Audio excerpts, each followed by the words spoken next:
Episode 298 से 299। तो आपकी मौत पक्की, वो भी सबसे दर्दनाक तरीके से। सब हॉस्पिटल से बाहर आ गए, बस कुछ वार्ड बॉय और नर्स ही निर्दोष थे जिन्हें गार्ड बाहर के आए। और कुछ पेशेंट थे जिन्हें गार्ड बाहर ले आए। ऐसे भी हॉस्पिटल में जो हंगामा ही रहा था, उस वजह से सभी लोग बाहर जाना चाहते थे। उन्हें गार्ड बाहर ले गए। कुछ ही देर में वो पूरा हॉस्पिटल आग से जलने लगा। मोक्ष ईशानी को लेकर पीछे बिना देखे चला गया। अब आगे उनके पीछे पीछे बाकी सब भी चले गए। वहीं अभी तक और भी लोग वहां पर जमा हो गए थे। सभी हॉस्पिटल को जलते हुए देख रहे थे। जल्दी से किसी ने कॉल करके पुलिस को बुला लिया। वहीं मोक्ष ईशानी को लेकर कार में बैठ गया। ईशानी को अपनी बाहों में पाकर मोक्ष को सुकून मिल रहा था। अगर आज सच में उसकी बीवी को कुछ ही जाता तो वो पूरी दुनिया में आग लगा देता। बस उसे दुख था तो इतना कि वो अपने बच्चे को नहीं बचा पाया।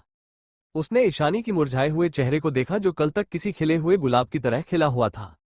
उनकी कारों का काफिला वहां से निकल गया। तभी ईशानी जो मोक्ष की गोद में थी, उसकी सांसें भारी होने लगा। वो गहरी गहरी सांसें लेने लगी। उसका सीना ऊपर नीचे होने लगा। ये देखकर मोक्ष घबरा गया। बीबी, क्या हो रहा है तुम्हें? मोक्ष हड़बड़ाते हुए बोला। ईशानी की गाल को सहलाते हुए बोला। आगे रहन बैठा हुआ था।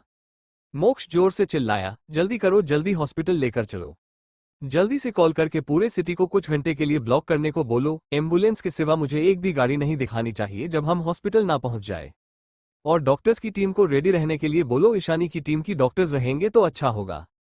वहीं रहने ने पीछे की तरफ देखा तो वो भी अपनी लेडी बॉस की हालत देखकर घबरा गया और जल्दी ड्राइव करने के लिए बोला। फिर जल्दी से कॉल करके मोक्ष के कहे मुताबिक इंस्ट्रक्शन देने लगा। वहीं उनके पीछे की कार में बाकी सब थे। मोक्ष की कार की स्पीड बढ़ता देख उन्होंने भी अपनी कार की स्पीड को बढ़ा दिया। सबको अब और भी चिंता हो रही थी। वहीं मोक्ष के कार में मोक्ष ईशानी को संभालने की कोशिश कर रहा था। शायद ईशानी को कार में कुछ प्रॉब्लम हो रही थी। मोक्ष ने ईशानी की माथे को प्यार से चूम लिया। बीबी, शांत हो जाओ। तुम तो एक डॉक्टर हो ना, सबसे बड़ी डॉक्टर। तुम इतनी कमजोर नहीं हो। तुम्हें खुद को ठीक करना होगा, अपने हब्बी के लिए, हमारे बच्चों के लिए तुम्हें खुद को संभालना होगा। मोक्ष की आंखों में आंसू आ गए। आज वो अपनी बीवी को इस हालत में देखकर अंदर से टूट रहा था।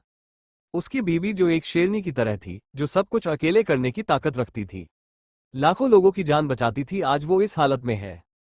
पर ईशानी थी तो एक इंसान ही। उसकी दिमाग और स्किल सबसे फास्ट ही क्यों ना हो, पर वो खुद को तो इस वक्त ट्रीट नहीं कर सकती थी ना। मोक्ष की आंखों से आंसू ईशानी की गाल पर गिर गए। ईशानी जो गहरी गहरी सांस ले रही थी, वो धीरे धीरे स्टेबल होने लगी। वो शांत हो गई। शायद ये मोक्ष की बातें थी, या उसकी छुअन, या उसकी बहते हुए आंसू, जो ईशानी एक पल में शांत हो गई। उसकी बंद आंखों से आंसू लुढ़क आया। मोक्ष ने अपनी बीवी को देखा जो शांत हो गई थी। मोक्ष ने ईशानी की आंसू को साफ किया और उसकी पूरे चेहरे पर चूमने लगा। 3 दिन हो गया था उसे अपनी बीवी से दूर हुए। अगर एक दिन और बीत जाता तो वो जरूर सब कुछ तबाह कर देता या खुद को ही खत्म कर देता। राघव ने फोन करके पूरे सिटी को ब्लॉक कर दिया था, इसलिए वो जल्दी ही हॉस्पिटल में पहुंच गए। मोक्ष जल्दी से ईशानी को गोद में लिए हॉस्पिटल के अंदर चला गया। उनके पीछे पीछे बाकी सबकी कार भी आकर रुकी। सब अंदर प्राइवेट फ्लो में चले गए। वहां डॉक्टर की टीम ऑलरेडी मौजूद था। ईशानी को देखकर सब जल्दी से इमरजेंसी वार्ड में ले जाने के लिए। ईशानी की टीम की जो डॉक्टर यहां थे, अपनी बॉस की ये है देखकर उन सबकी आंखों में आंसू आ गए। उन्होंने कभी अपनी बॉस को ऐसे नहीं देखा था। वो लोग सपनों में भी नहीं सोच सकते कि कभी उनकी फेयरलेस बॉस इस हालत में होगी। मोक्ष ने जल्दी से ईशानी को बेड पर लिटा दिया तो कुछ लेडी डॉक्टर को छोड़कर बाकी सब बाहर चले गए। मोक्ष बाहर जाने के लिए तैयार नहीं था, पर अगर वो यहां रुका रहा तो ट्रीटमेंट में और भी लेट होगा। वो बाहर चला गया। बाकी सब आ गए थे और बाहर खड़े थे। मोक्ष परेशान होकर इधर उधर चक्कर काट रहा था। कुछ देर बाद बाकी सब भी आ गए थे। कल्पना जी, कनक जी भी मोक्ष और बाकी सबके पास आ गए। बेटा, ईशानी कैसी है? वो ठीक है ना? दोनों ने चिंता से पूछा। वहीं दक्ष और नव्या के हाथ में दोनों बच्चे थे, क्योंकि बच्चे 3 दिनों से अपने मोम डैडी से मिलने के लिए रो रहे थे। वहीं बाकी सभी फैमिलीज भी ध्रुव, वेद, अभीक और रुद्र के पास आ गए थे और ईशानी के बारे में पूछ रहे थे।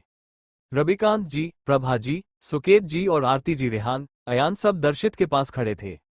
सब ईशानी के बारे में बहुत ज्यादा परेशान थे। मोक्ष इमरजेंसी रूम की तरफ देखकर बोला, मेरी बीवी को कुछ नहीं होगा, वो जल्दी ठीक हो जाएगी, है ना मोम? मेरी बीवी जल्दी ठीक हो जाएगी ना, बताइए? मोक्ष कल्पना जी को देखते हुए बोला। मोक्ष की आंखें इस वक्त सुर्ख लाल थी। उसकी ये हालत देखकर सबका दिल कांप गया। सब मोक्ष को देख रहे थे, जो अपनी मोम से या खुद से ही सवाल पूछ रहा था। आपने बेटे की इस हालत को देखकर कल्पना जी और अखिलेश जी का दिल भारी हो गया। एक तो उनकी प्यारी बहू की तबीयत के बारे में मोक्ष बता नहीं रहा था, ऊपर से मोक्ष की हालत भी कुछ ठीक नहीं लग रही थी। मोक्ष अजीब तरह से बिहेव कर रहा था। हाँ बेटा, हमारी बच्ची बहुत स्ट्रोंग है, वो जल्दी ठीक हो जाएगा। मोक्ष ने हाँ में सिर हिला दिया। उसे ठीक होना होगा। आप सबको नहीं पता वो अपने हब्बी से कितना प्यार करती है। वो मुझे और हमारे दोनों बच्चों को छोड़कर भला कहाँ जाएगी, और ना ही वो अपने हब्बी से रूठे बिना बात किए बिना ज्यादा दिन चुप रहेगी।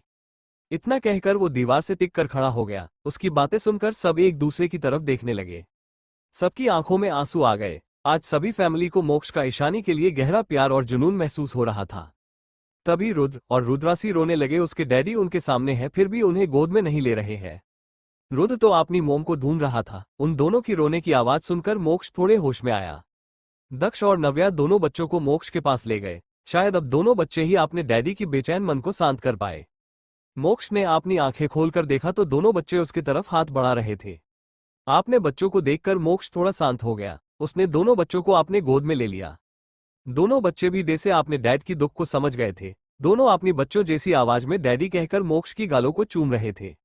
रुद्र हमेशा अपनी मोम के लिए अपने डैड से कम्पीट करता था, पर अपने डैड की हालत देखकर वो भी शायद बहुत दुखी था और अपने डैड को शांत करने की कोशिश कर रहा था। इस वक्त मोक्ष की लाल आंखें देखकर कोई भी डर जाए, पर दोनों बच्चों अपने डैड को जैसे समझ पा रहे थे। वहीं मोक्ष ने भी रुद्र और रुद्रांशी को अपने सीने से लगा लिया। दोनों बच्चों की टच से उसे ऐसा महसूस हो रहा था जैसे उसकी बीवी उसे छू रही है और उसे शांत रहने के लिए बोल रही है। वहीं मोक्ष को दोनों बच्चों के साथ देखकर बाकी सब दक्ष और बाकी लोगों की तरफ मुड़ गए। क्या अब आप सब हमें बताएंगे कि आखिर हमारी बच्ची 3 दिन से कैसे और जहां थी, और उसकी हालत ऐसी क्यों है? कनक जी ने चिंता से पूछा। काव्या, अनुजा, ऋतिका, नंदिनी भी अपने भाइयों को पूछने लगे। वो सब भी जानना चाहते थे कि उनकी दोस्त की ऐसी हालत कैसे हो गई। सभी फैमिली जब सवाल करने लगे तो सब आज सुबह से जो कुछ हुआ सब कुछ बताने लगे कि कैसे डैनी ने ईशानी की लोकेशन ढूंढा, फिर कैसे वो सब जब उस हॉस्पिटल में पहुंचे तो उन्हें पता चला कि ईशानी के साथ इन लोगों ने क्या किया। फिर उसकी बच्चे का भी मिसकराज हो गया उस डॉक्टर की वजह से, और ईशानी कोमा में चली गई। तो वो डॉक्टर ईशानी की फैमिली में कोई नहीं है सोचकर कैसे ईशानी के जिंदा रहते ही उसकी सर्जरी करके उसकी ऑर्गन निकालकर बेचना चाहता था। सब कुछ सुनकर सब गुस्से से भर गए। इतनी हिम्मत कैसे हुई उन लोगों की, उन्होंने हमारी को मारना चाहा सिर्फ उसकी ऑर्गन लेने के लिए, और उन लोगों ने हमारे राजवंश खानदान के होने वाले बच्चे को भी मार दिया। उन लोगों में जिंदा नहीं छोड़ूंगा। नरेंद्र जी गुस्से से दहाड़े। विश्वाम्भर जी, अभिनाश जी और देवेंद्र जी भी गुस्से से फट पड़े। इस दुनिया किसकी इतनी हिम्मत हुई जिसने हमारी प्यारी पोती को मारना चाहता और हमारे आने वाले ग्रैंड चाइल्ड को भी आने से पहले हमसे छीन लिया। सबकी आंखों में आंसू थे। अगर सही टाइम पर सब नहीं पहुंचते तो क्या होता? उनकी प्यारी बच्ची के साथ वो लोग क्या करते? वो घटिया लोग उन सब के बारे में सोचते ही सबका गुस्से से खून खौल गया। कनक जी बोली, उन सबको हम जिंदा नहीं छोड़ेंगे। हमारी बहू को उन लोगों ने नुकसान पहुंचाया। तभी दक्ष बोला, भाई ने उन लोगों को बहुत बुरी मौत दिया है मोम, उन्होंने उस एक को ही जला दिया है। जो लोग इलीगल काम में एक्टिव थे उनमें से कोई भी जिंदा नहीं है, सो अब आप किसे मारेगी? उसकी बात सुनकर कनक जी गुस्से से बोली, ये तो अच्छा हुआ कि वो लोग पहले ही मर गए हैं। सब बातें करने लगे। थोड़ी देर बाद एक डॉक्टर बाहर आए तो सब जल्दी से जाकर उसके सामने खड़े हो गए। क्या हुआ डॉक्टर? हमारी बहू, हमारी पोती, हमारी बेटी कैसी है? सबने एक साथ पूछा। तो उस डॉक्टर ने अपनी आंखें बंद कर लिया। उसकी आंखों से आंसू बह गए। वो सच में रोने लगी। उसे ऐसे रोते देख सबका दिल भारी हो गया। वहीं मोक्ष को ऐसा लग रहा था जैसे किसी ने उसके सीने पर पहाड़ रख दिया हो। वो ठंडी आवाज में बोला, मेरी बीबी ठीक है राइट? उसकी लाल आंखें फिर से लाल हो गई। मोक्ष की मुंह से बीबी सुनकर बच्चे भी समझ गए कि उनके डैडी मॉम के बारे में बात कर रहे हैं, क्योंकि मोक्ष हमेशा प्यार से इसी नाम से ईशानी को बुलाया करता था। मोम मोम। अब बच्चे भी हकलाती हुई बच्चों जैसे आवाज में बोलने लगे, जैसे पूछ रहे हो हमारी मोम कहाँ है। तभी मोक्ष की ठंडी आवाज सुनकर वो डॉक्टर खुद को संभाल कर बोली, वो सभी कोमा में है। एक तो उनकी सिर पर गहरी चोट लगने की वजह से उनकी बहुत ब्लड लॉस हुआ है, और ऊपर से उनकी बॉडी में बहुत ज्यादा टॉक्सिन है। प्रेगनेंसी में ज्यादा मात्रा में एनेस्थीसिया और मेडिसिन देने से बॉडी में टॉक्सिन ज्यादा हो जाता है। ऊपर से पता नहीं किस गधे ने मैम को रिपोटाइट दे दिया है मिस्कराज के बाद, जबकि तब तक शायद मेम कोमा में थी। और रिपोटाइट में ड्रग्स के कुछ मात्रा होता है जो और भी टॉक्सिन रिलीज करता है। तीनों अलग टाइप के टॉक्सिन मिलकर रिएक्ट करे तो एक अच्छी खासी इंसान भी कोमा में चला जाएगा। उसकी ब्रेन सेल्स भी डैमेज हो जाएगा। और अभी बोस के साथ भी वही हो रहा है। बोस अभी कोमा में है। उसकी बात सुनकर स्तब्ध रह गए। क्या उनकी बच्ची कोमा से बाहर नहीं आएगी? तभी एक और डॉक्टर बाहर आई और रोते हुए बोली, मैंने कभी नहीं सोचा था कि मैं अपने शेरनी बोस को इस हालत में देखूंगी कभी। किसने किसने हमारी बोस के साथ ये सब किया? मैं उसकी टुकड़े टुकड़े करके जिंदा उसके ऊपर एक्सपेरिमेंट करूंगी। ईशानी की टीम की सभी डॉक्टर गुस्से में थी। तभी मोक्ष गुस्से से बोला, मेरी बीबी को ठीक करो, जो भी चाहिए रिसर्च करना है करो, मुझे मेरी बीबी सही सलामत चाहिए। उसकी आवाज से दोनों डॉक्टर थोड़े डर गए। फिर एक डॉक्टर बोली, बोस ने कोमा पेशेंट के लिए एक दवाई तैयार किया था, वो सबसे बेस्ट है, उसकी बस 2 डोज है, बाकी बस हमें फिर से फॉर्मूला के हिसाब से बनाना है, जो हम कर लेंगे। बोस ने टीम को उस फॉर्मूला बनाना सिखाया था। बस हम बोस की तरह फास्ट नहीं है, हमें थोड़े टाइम लगेगा, पर हम बोस के लिए दिन रात भी काम करेंगे। तभी एक और डॉक्टर बाहर आकर बोली, मुझे लगा नहीं था कि जिस मेडिसिन को बोस ने लाखों लोगों की जिंदगी के लिए तैयार किया था, आज बोस को भी उस मेडिकेशन की जरूरत पड़ेगी। बोस ने अनगिनत लोगों की मदद की है, फिर उनके साथ ऐसा क्यों हुआ? वो लड़की रोने लगी। टीम में वो सबसे कम एज की थी। बस हम बोस की तरह फास्ट नहीं है, हमें थोड़े टाइम लगेगा, पर हम बोस के लिए दिन रात भी काम करेंगे। तभी एक और डॉक्टर बाहर आकर बोली, मुझे लगा नहीं था कि जिस मेडिसिन को बोस ने लाखों लोगों की जिंदगी के लिए तैयार किया था, आज बोस को भी उस मेडिकेशन की जरूरत पड़ेगी। बोस ने अनगिनत लोगों की मदद की है, फिर उनके साथ ऐसा क्यों हुआ? वो लड़की रोने लगी। टीम में वो सबसे कम एज की थी। अब आगे उन डॉक्टर्स की बात सुनकर मोक्ष किसी जड़ की तरह खड़ा था। उसकी आंखें लाल हो गई थी। क्या उसकी बीवी कोमा से अभी बाहर नहीं आएगी? ऐसा कैसे हो सकता है? वो उन सब की तरफ देखकर बोला, मुझे फर्क नहीं पड़ता कि मेडिसिन बनाने के लिए कितने टाइम लगेगा, मेरी बीवी को जल्द से जल्द ठीक करो। सभी डॉक्टर मोक्ष की तरफ देखने लगे। ये उनकी बॉस का हस्बैंड था। वो अपने बॉस की हस्बैंड को क्या ही कह सकते थे उनकी हालत देखकर।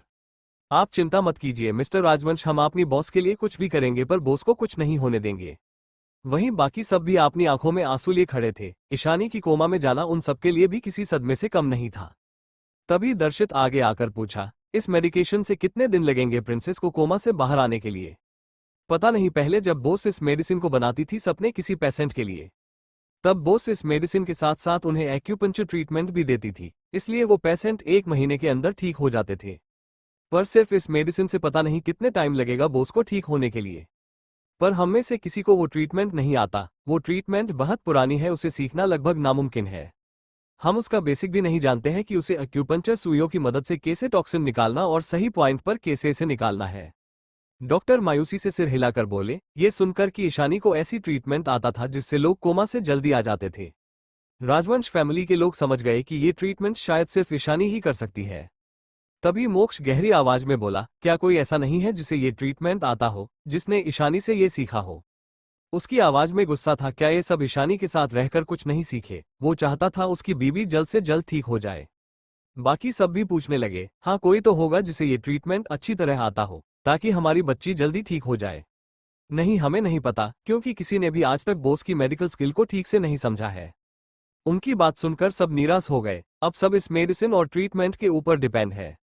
ऐसे भी ईशानी की ब्रेन पावर दूसरे लोगों से स्ट्रोंग है। इस मेडिसिन और बाकी ट्रीटमेंट से वो शायद 1-2 महीने में कोमा से बाहर आ जाए। थोड़ी देर में ईशानी को एक अलग रूम में शिफ्ट करवा दिया गया। सब अंदर ईशानी को देखने के लिए चले गए। मोक्ष पहले दोनों बच्चों को लेकर अंदर गया। ईशानी को देखते ही दोनों बच्चे उसके पास जाने के लिए छटपटाने लगे। मोक्ष दोनों को लेकर ईशानी के पास बैठ गया। दोनों बच्चे ईशानी को देख रहे थे। ममा, दोनों अपनी बच्चों जैसी आवाज में ईशानी को बुलाने की कोशिश कर रहे थे, ताकि उनकी मोम उठ जाए और उन्हें गोद में ले ले। दोनों ने 3 दिनों से ना तो अपनी मोम को देखा था ना अपनी डैडी को। मोक्ष ने दोनों को ध्यान से पकड़ रखा था। दोनों अपनी मम्मा की फेस की तरफ हाथ बढ़ा रहे थे। जहां ऑक्सीजन मास्क लगा हुआ था, वो अपनी मोम को उठने के लिए बोलना चाहते थे। उनकी मोम कभी भी उनकी आवाज सुनकर उन्हें इग्नोर करके नहीं सोती थी, इसलिए दोनों बच्चे रोने लगे, क्योंकि उन्हें समझ नहीं आ रहा था कि उनकी मोम उठकर उन्हें गोद में क्यों नहीं ले रही है। वो छोटे थे इसलिए समझ नहीं पा रहे थे कि उनकी मोम चाहकर भी उठ नहीं पा रही है। वहीं उन दोनों को रोते देख सबकी आंखों में आंसू आ गए। मोक्ष ने बच्चों को पीछे खींच लिया। बच्चे कुछ नहीं जानते हैं, पर अभी उसकी बीवी इस ऑक्सीजन और मेडिसिन से ही जिंदा है। मोक्ष ने डैनी और दक्ष को बुलाया और उसे दोनों बच्चों को दे दिया, और एक टक ईशानी की हाथ पकड़कर बैठा रहा। सब एक एक करके ईशानी से मिल रहे थे। पूर्णिमा जी और रीता जी ईशानी की सिर पर धीरे से हाथ फेर कर बोले, हमारी बच्ची को कुछ नहीं होगा, लाखों लोगों की दुआ है हमारी बच्ची के साथ। काश हम सब थोड़े और सतर्क होते तो ये सब होता ही नहीं। सुनिधि जी आह भरते हुए बोली। बाकी सबने भी हाँ में सिर हिला दिया। तेजस और नंदिनी ने अपना सिर झुका लिया। वो दिन उनका एंगेजमेंट का दिन था, पर जो हुआ उसकी वजह से वो दोनों खुद भी उस दिन को याद नहीं करना चाहते थे। वो दिन सबकी जिंदगी में एक काला साया की तरह था। समीर को गोली लगा, ईशानी कोमा में चली गई। कल्पना जी और कनक जी भी पास ही बैठ गए। ईशानी के दादाजी और दादी माँ सब रो रहे थे। तभी एक डॉक्टर आकर बोला, सर मिस्टर समीर को होश आ गया है। ये सुनकर मेहरा फैमिली में सबको खुश होना चाहिए था, पर किसी की चेहरे पर खुशी नजर नहीं आ रही थी। सबको ईशानी के लिए बहुत चिंता हो रही थी। सुहाना जो ईशानी को देखने आया तो वो सिर हिलाकर बोली, मैं जा रही हूँ उन्हें देखने। हम भी चलते हैं। इतना कहकर सुकेत जी, आरती जी भी ईशानी को देखकर उसके साथ चले गए। तभी रिहान और अयान भी दूसरे वार्ड से बाहर आए। उन दोनों को भी बहुत चोट लगी थी, इसलिए दूसरे वार्ड में उनका ट्रीटमेंट हो रहा था। जब उन्हें पता चला कि समीर भाई को होश आ गया है, तो वो भी अपनी मोम और भाभी के साथ समीर की वार्ड की तरफ बढ़ गए। जैसे ही चारों वार्ड में पहुंचे, समीर को देखा जो आंखें खोले उधर उधर देख रहा था। चारों उसके पास चले गए। सुहाना जल्दी से उसके हाथ पकड़कर रोने लगी। 3 सीन से समीर बेहोश था, गोली हॉट के बहुत करीब लगा था। ये तो अच्छा हुआ कि ईशानी की टीम के लोग यहाँ थे जो वक्त रहते समीर को बचा लिया। सुहाना इन दिनों बहुत परेशान रहती थी। जैसे ही समीर ने उन सबको देखा, जल्दी से उसने पहला सवाल पूछा, ईशानी कहाँ है, वो ठीक तो है ना? उसकी सवाल सुनकर फिर से सबकी आंखों में आंसू आ गए।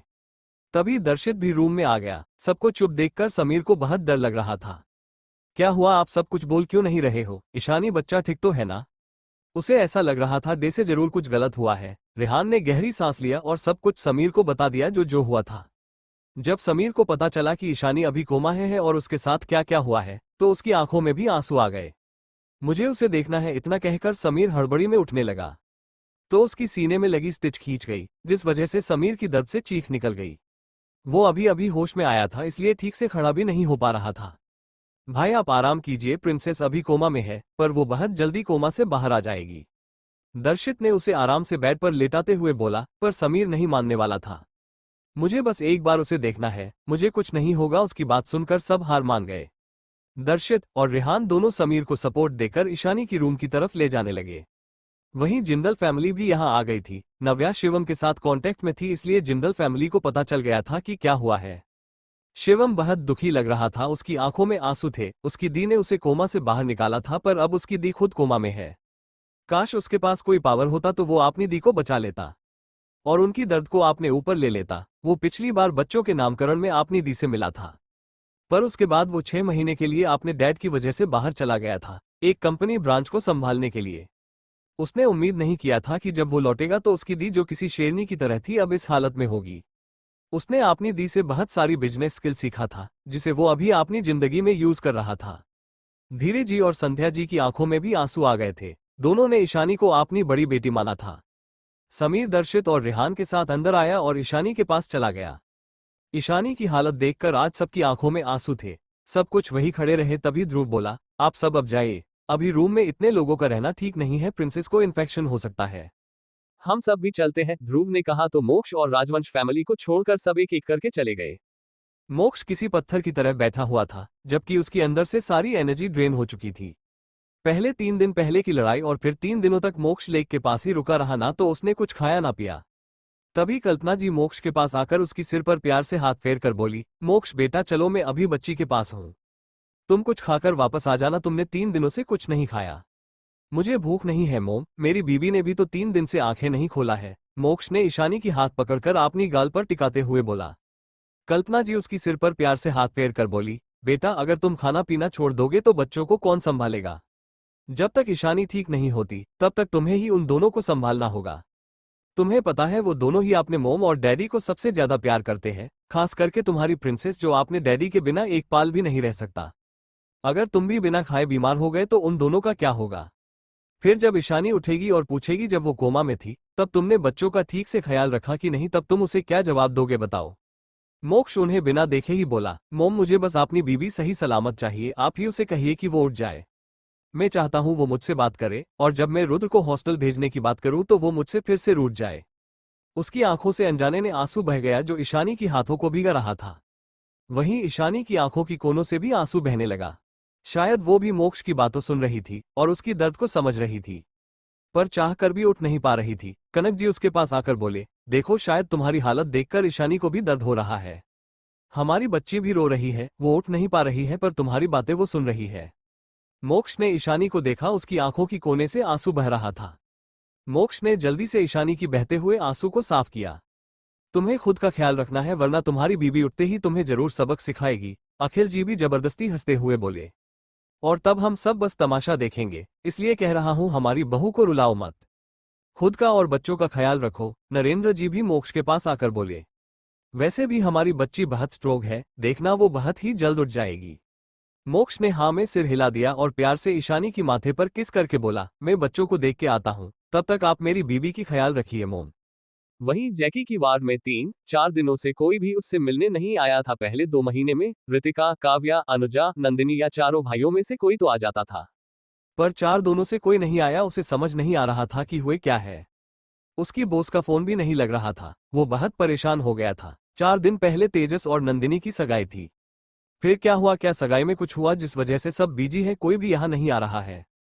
उसकी गला और जीभ ठीक हो गया था, इसलिए अब वो धीरे धीरे बात कर सकता था। वो नमन की तरफ देखकर बोला, नमन भाई, क्या आपको पता है कि हुआ क्या है? कोई भी 3-4 दिनों से यहाँ नहीं आ रहा है। पता नहीं, गार्ड से पूछना पड़ेगा। नमन बोला। फिर गार्ड को बुलाया तो एक गार्ड अंदर आया। क्या कुछ हुआ है? राघव भी कई दोनों से बिजी है और बाकी कोई भी नहीं आ रहा है, क्या कोई प्रॉब्लम हुआ है? वो गार्ड कंफ्यूज हो गया। वो यहाँ कुछ दिनों से था पर उसे भी पता नहीं था कि कुछ हुआ है या नहीं।